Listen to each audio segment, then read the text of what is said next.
each of us can eliminate the veils between the ego, the nafs, and Allah. It can be done. And Muhammad sallallahu alaihi wasallam is not the only example. There are other prophets, and there are heirs of the Prophet sallallahu alaihi wasallam who also are examples that this can be done. So we know that without any shade of a doubt that human beings can be perfected. And this la ilaha, another way of expressing it is the multiplicity of the universe. It's juxtaposed with the tawheed, the oneness of God. This multiplicity of the universe is the school we're all in every day.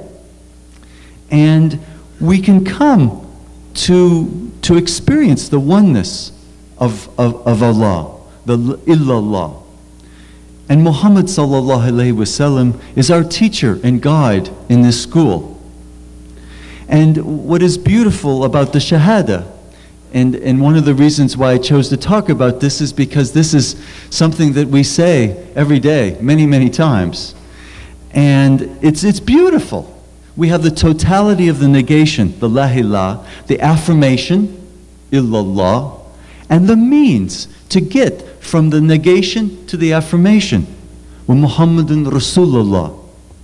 So we have the school, the goal, and the teacher all in this one short, succinct Shahada. It's really marvelous. But you might ask, Muhammad sallallahu alaihi wasallam is not in a human body to easily guide us, even though there are some people who have had the blessing of seeing the Prophet sallallahu alaihi wasallam in their dreams.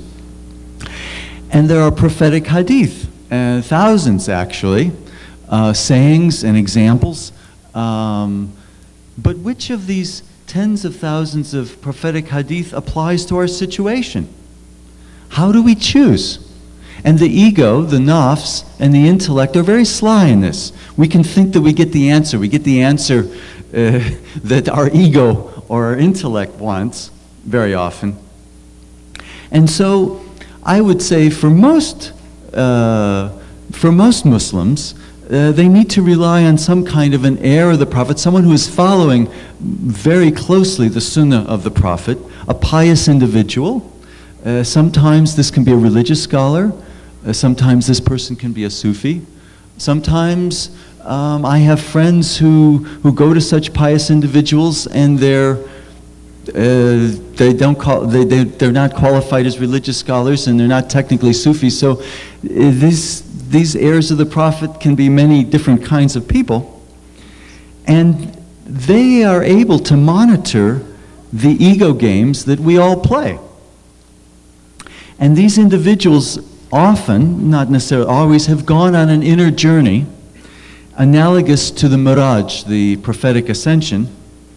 And Abu Yazid Bastami, a Sufi of about 1,000 years ago, complained. He said, in kind of a dua format, "Oh God, with my egoism, there's no way to you, nor is there any way I can escape from this egoism.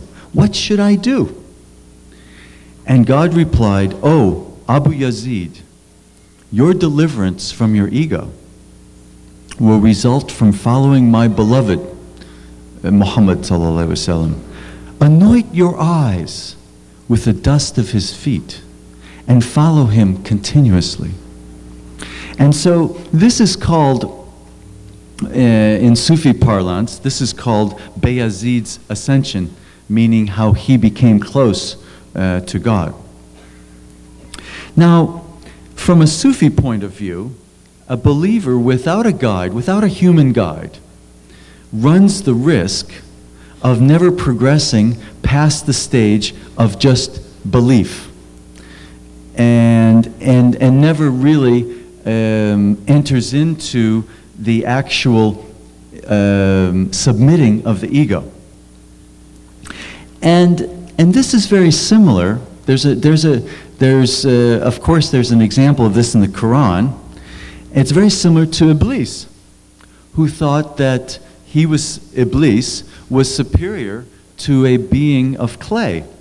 And as you all know, he refused. He was one of the angels who refused to bow down to Adam.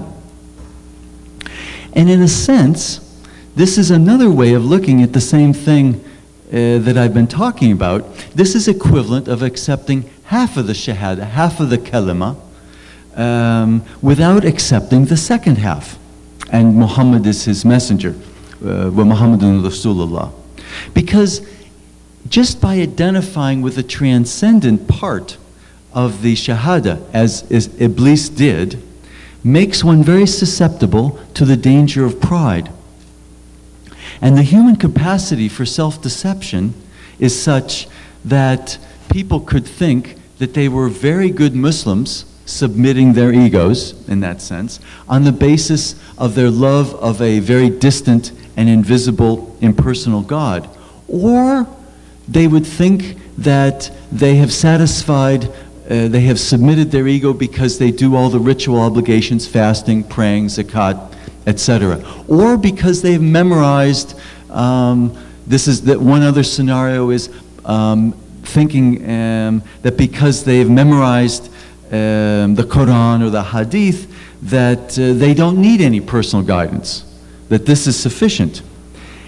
And from a Sufi point of view, this could be considered Iblisian, what I call Iblisian Tawheed, only accepting the first part of the Shahada, but not ever submitting the nafs, the ego, to Allah. And so I would like to leave us with a very short dua.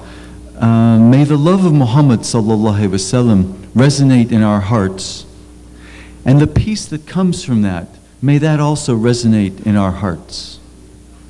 May our intelligence understand the miracle of Allah, and may we treat others' life as our own. May the divine wisdom fill us with love. May we live like true Muslims so that we may be examples of what human beings can achieve. All praises are due to Allah alone, and may all the pure intentions expressed here today be magnified and fulfilled in the name of the Prophet Muhammad sallallahu alaihi wasallam. Assalamu alaikum.